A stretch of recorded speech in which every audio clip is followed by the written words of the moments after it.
जय श्री कृष्ण, राधे कृष्ण। ओम नमो भगवते वासुदेवाय। बुद्धिगत काम के विनाश हेतु ही यह नवम स्कंद की कथा है, जिसमें बरसों से तेल ही रखा जाता है। ऐसे बर्तन को 5-10 बार धोने पर वह स्वच्छ तो रहेगा, किंतु तेल की बास नहीं जाएगी। अब उस बर्तन में चटनी अचार रखोगे तो वह पिघल जाएगा। मनुष्य का मस्तिष्क भी ठीक ऐसा ही है। इसमें कई वर्षों से काम वासना रूपी तेल रखा गया है। इस बुद्धि रूपी पात्र में श्री कृष्ण रूपी रस को रखना है। अब इस मस्तिष्क रूपी बर्तन में काम का अंश मात्र भी होगा तो उसमें प्रेम रस जागेगा ही नहीं। जब बुद्धि में परमात्मा का निवास होता है तभी पूर्ण शांति मिल पाती है। जब तक बुद्धि में ईश्वर का अनुभव नहीं हो पाता है तब तक आनंद का अनुभव नहीं हो पाता। संसार के विषयों का ज्ञान बुद्धि में आने पर विषय सुखरूप बनते हैं। परमात्मा को बुद्धि में रखना है। मस्तिष्क में जब ईश्वर आ बसते हैं तभी ईश्वर स्वरूप का ज्ञान पूर्ण आनंद देता है। तेल के अंश से चटनी अचार बिगड़ते हैं, वैसे ही बुद्धि में वासना का अंश रह जाने पर वह अस्थिर ही रहेगी। बुद्धि को स्थिर और शुद्ध करने के हेतु मन के स्वामी चंद्र और बुद्धि के स्वामी सूर्य की आराधना करनी है। त्रिकाल संध्या करने से बुद्धि विशुद्ध होती है। वासना विनाश के हेतु संत धर्म बताने पर भी सुखदेव जी को लगा कि परीक्षित के मन में अब भी सूक्ष्म वासना बाकी रह गई है। राजा को रास लीला में जाना है। मृत्यु के पूर्व ही उसे परमानंद देना है। जब तक बुद्धि में काम वासना है श्री कृष्ण के दर्शन उसे नहीं होंगे। अतः राजा के मन में शेष रही हुई वासना का पूर्णतः नाश करने के लिए सुखदेव जी ने सूर्य और चंद्रवंश की कथा सुनाई। जब तक राम नहीं आते हैं तब तक कृष्ण भी नहीं आते हैं। भागवत में मुख्य कथा श्री कृष्ण की है, फिर भी राम के आगमन के बाद ही श्री कृष्ण आते हैं। जिसके घर में राम नहीं आते हैं उसका रावण काम मरता नहीं है, और जब तक काम रूपी रावण मरता नहीं है तब तक श्री कृष्ण नहीं आते हैं। इस रावण को मारना है। रावण तभी मरेगा जब राम की मर्यादा का पालन किया जाए, चाहे जिस संप्रदाय में विश्वास हो। किंतु जब तक रामचंद्र जी की मर्यादा का पालन नहीं करोगे तब तक आनंद नहीं मिलेगा। आरंभ में रामचंद्र जी के चरित्र का वर्णन है, फिर दशम स्कंद की कथा आएगी। भागवत की कथा के वक्ता और श्रोता को राम की मर्यादा का पालन करना चाहिए। मनुष्य को थोड़ी सी संपत्ति या थोड़ा सा अधिकार मिलते ही वह राम की मर्यादा भूल जाता है। राम के आए बिना कृष्ण भी नहीं आते। रामचंद्र जी की उत्तम सेवा यही है कि उनकी मर्यादा का पालन किया जाए। उनका सा ही वर्तन रखो। रामचंद्र जी का भजन करना अर्थात उनकी मर्यादा का पालन करना, उनका वर्तन हमें अपने जीवन में उतारना चाहिए। यदि रामचंद्र जी को मन में बसाओगे, मर्यादा पुरुषोत्तम रामचंद्र जी का अनुकरण करोगे तो भगवान मिलेंगे। उनकी लीला का अनुकरण करो। उनका चरित्र सर्वदा अनुकरणीय है।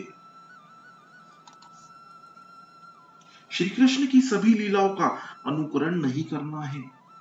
उनका चरित्र चिंतनीय है। श्री कृष्ण की लीला चिंतन करने के लिए और चिंतन करके तन्मय होने के लिए है। रामचंद्र जी ने जो किया था वह करना है, किंतु श्री कृष्ण ने जो कहा था वह करना है। राम पूर्ण पुरुषोत्तम होने पर भी मनुष्य को आदर्शमय दिखाते हैं। रामचंद्र का मातृ प्रेम, पितृ प्रेम, बंधु प्रेम, एक पत्नी व्रत आदि सब कुछ जीवन में उतारने योग्य है। रामायण के सभी पात्र आदर्श हैं। दशरथ जी का पुत्र प्रेम, सीता जी की पति भक्ति, लक्ष्मण और भरत का बंधु प्रेम आदि सब आदर्शमय है। श्री कृष्ण जो करते थे वही सब कुछ करना हमारे लिए अशक्य है। उन्होंने तो कालिये नाग को वश में करके उसके सिर पर नृत्य किया था, गोवर्धन पर्वत को भी उंगली से उठा लिया था। श्री कृष्ण के चरित्र का अनुकरण करना ही है तो पूतना चरित्र से प्रारंभ करना। पूतना का सारा विष उन्होंने पी लिया था। विष का पाचन होने के पश्चात अन्य सभी लीला का अनुकरण करना। रामचंद्र जी ने अपना ऐश्वर्य छिपाया था और मनुष्य के जीवन का नाटक किया था। साधक का वर्तन कैसा होना चाहिए वह रामचंद्र जी ने बताया था। साधक का वर्तन रामचंद्र जी जैसा होना चाहिए। सिद्ध पुरुष का वर्तन श्री कृष्ण सा हो सकता है। रघुनाथ का अवतार राक्षसों की हत्या के लिए नहीं, मनुष्य को मानव धर्म सिखाने के हेतु हुआ था।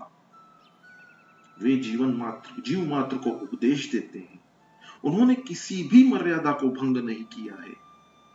रामचंद्र जी की लीला सरल है, उनकी बाल लीला भी सरल है, जबकि श्री कृष्ण की लीला गहन है। सारी लीलाएं गहन है। रामचंद्र जी की सरलता तो अंतिम कथा की है। उन जैसा सरल आज तक कोई हुआ ही नहीं है। अग्नि नारायण ने सीता जी को निर्दोष घोषित किया, फिर भी उस मूर्ख धोबी के कटु वचन सुनकर श्री रामचंद्र जी ने सीता जी का त्याग किया। जगत के समक्ष आदर्श रखने के हेतु वे निष्ठुर हो गए। वे जगत को यह बताना चाहते थे कि आदर्श राजा का वर्तन कैसा हो सकता है और कैसा होना चाहिए। सीता जी ने नारी धर्म का आदर्श प्रस्तुत किया। मेरे पति ही मेरे परमेश्वर हैं। राम मर्यादा पुरुषोत्तम है और श्री कृष्ण पुष्टि पुरुषोत्तम है। कृष्ण माखन चोर है, अर्थात मृदु मन के चोर हैं। वे सर्वस्व ही मांगते हैं। राम नाम जैसा सरल है वैसा ही उनका काम, उनकी लीला भी सरल है। राम के नाम में एक भी संयुक्त अक्षर नहीं है। कृष्ण के नाम में एक भी अक्षर सरल नहीं है। सभी संयुक्त अक्षर ही हैं। श्री राम दिन को 12 बजे आए थे तो श्री कृष्ण रात्रि को 12 बजे। एक मध्याह्न में आए तो दूसरे मध्य रात्रि को। एक राजा दशरथ के भव्य राजप्रसाद में अवतरित हुए तो दूसरे कंस के कारागृह में। राम जी को पहचानना समझना सरल है, किंतु श्री कृष्ण को समझना बड़ा कठिन है। और राम जी की मर्यादा को जीवन में उतारने का काम सबसे कठिन है। सूक्ष्म वासना के नाश हेतु नवम स्कंद के चरित्र संतों के चरित्र कहे गए हैं। सूर्यवंश के प्रकरण में रामचंद्र जी का चरित्र आता है। रामचंद्र जी मर्यादा है तो श्री कृष्ण प्रेम है। मर्यादा और प्रेम को जीवन में उतारोगे तो सुखी होगे। नरसिंह अवतार की कथा में क्रोध नाश की, वामन अवतार की कथा में लोभ के नाश की और रामचंद्र जी के अवतार की कथा में काम नाश की रीति बताई गई है। क्रोध, लोभ और काम का जब नाश होता है तभी श्री कृष्ण भगवान प्रकट होते हैं। वैसे तो भागवत का लक्ष्य श्री कृष्ण लीला का कथन ही है, तो फिर प्रथम स्कंद से ही श्री कृष्ण लीला का वर्णन क्यों नहीं है? इसका कारण यही है कि क्रोध, लोभ और काम आदि का नाश होने पर ही परमात्मा श्री कृष्ण मिलते हैं। अष्टम स्कंद के समाप्ति अंश में सत्यव्रत, मनु महाराज और मत्स्य अवतार की कथा कही गई है। राजा परीक्षित ने कहा, मुझे इस सत्यव्रत मनु के वंश की कथा सुनाइए। सुखदेव जी वर्णन करते हैं, राजन, इस कल्प में राजर्षि सत्यव्रत विवस्त्र मनु बने। विवस्वान के घर विवस्वत हुए। मनु विवस्वत सूर्य वंश के आदि प्रवर्तक हैं। उनका विवाह श्रद्धा नामक स्त्री के साथ हुआ था। उनके 10 संतान हुई थी। उनके नाम है इक्ष्वाकु, नृक, शर्याति, दिष्टि, करुष, नरिष्यंत, प्रशग्न, नभग और कवि। दिष्टि के वंश में मरुत नामक चक्रवर्ती राजा हुए थे। मरुत के गुरु थे बृहस्पति। वे इंद्र के भी गुरु थे। मरुत राजा को यज्ञ करना था। बृहस्पति ने आगे से इनकार कर दिया। हर एक कार्य में पहले कुलगुरु का पूजन तो किया ही जाना चाहिए। अब क्या किया जाए? एक बार मरुत को मार्ग में नारद जी मिल गए, तो उन्होंने नारद जी से अपनी कठिनाई सुनाई। तो नारद जी ने कहा कि बृहस्पति के छोटे भाई संवर्त को ही बुला लीजिए। वे भी गुरु समान ही है। यज्ञ तो करना ही चाहिए। राजा संवर्त तो योगी हैं और उनका कोई पता ही नहीं है। नारद जी बोले, उनका पता मैं बताऊंगा, किंतु मेरा नाम मत लेना। कई बार ज्ञानी पुरुष भी संसार से डरते हैं। संसार के स्त्री पुरुषों का संग होने से ब्रह्माकार वृत्ति का भंग हो जाता है। संवर्त योगी का नियम था कि 24 घंटों में एक बार वे काशी आते थे। महापुरुष भजन में भी नियम का पालन करते हैं। संवर्त काशी विश्वनाथ के दर्शन करने आते थे, किंतु मार्ग में यदि शव का दर्शन हो जाता तो उसे ही शिव रूप मानकर वंदन करके वापस लौट जाते थे। महाभारत के आदि अनुशासन पर्व में विस्तार से यह कथा कही गई है। मरुत राजा शव को लेकर रात को मार्ग में बैठ गए। एक पागल सा व्यक्ति आया। उसने शव को देखा तो वंदन करके वापस लौटने लगा। मरुत राजा को विश्वास हो गया कि यही संवर्त योगी है। राजा ने उनके चरण पकड़ लिए और प्रणाम किया। संवर्त कहने लगे, मैं अज्ञानी हूं, मुझे ज्ञान दीजिए। मरुत, आप संवर्त हैं, मेरे गुरु हैं। आप तो गुरु बृहस्पति के लघु बंधु हैं। बृहस्पति देवों के गुरु बन गए हैं और उन्होंने मेरे घर आना बंद कर दिया है। मैं यज्ञ करना चाहता हूं, कोई मुझसे यज्ञ ही नहीं करवाता है। संवर्त बोले, मैं यज्ञ तो कराऊंगा, किंतु तेरा ऐश्वर्य देखकर बृहस्पति तुम्हें कहेंगे कि वे तुम्हारा यज्ञ करने को तैयार हैं और तुम्हारे गुरु बनना चाहते हैं। यदि वैसा समय आया और तुमने मेरा त्याग किया तो मैं तुम्हें भस्मीभूत कर दूंगा। राजा ने संवर्त की शर्त को स्वीकार किया। संवर्त ने राजा को मंत्र दीक्षा दी। यज्ञ का आरंभ होने चला। यज्ञ के सभी पात्र सुवर्ण के थे। राजा के वैभव और यज्ञ की भव्य तैयारी देखकर बृहस्पति लालायित हुए। उन्होंने राजा को संदेश भेजा, तुम्हारा मैं ही आचार्य हूं, मैं यज्ञ कराने को तैयार हूं। बृहस्पति ने इंद्र से कहा और इंद्र ने अग्नि के द्वारा संदेश भेजा कि बृहस्पति को ही गुरु बनाया जाए। अगर ऐसा नहीं हुआ तो इंद्र यज्ञ में बाधा उपस्थित करेंगे। अग्नि ने संवर्त से कहा, मेरी आज्ञा का उल्लंघन करोगे तो मैं तुम्हें भस्मीभूत कर दूंगा।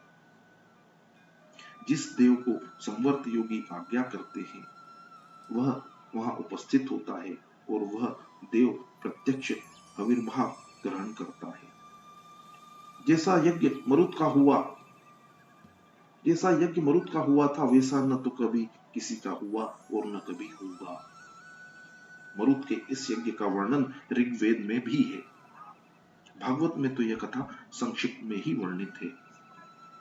मनुपुत्र नभग के घर न नाभाग हुए और भगवान शंकर की कृपा से नाभाग के घर भक्त अम्बरीश का जन्म हुआ। अम्बरीश मर्यादा भक्ति के आचार्य हैं। कांकरोली में विराजमान द्वारिकानाथ राजा अम्बरीश के सेव्य ठाकुर जी हैं। ये ठाकुर जी रोज 52 मन भोग अरोगते थे। कितनी सामग्री इकट्ठी की जाती होगी।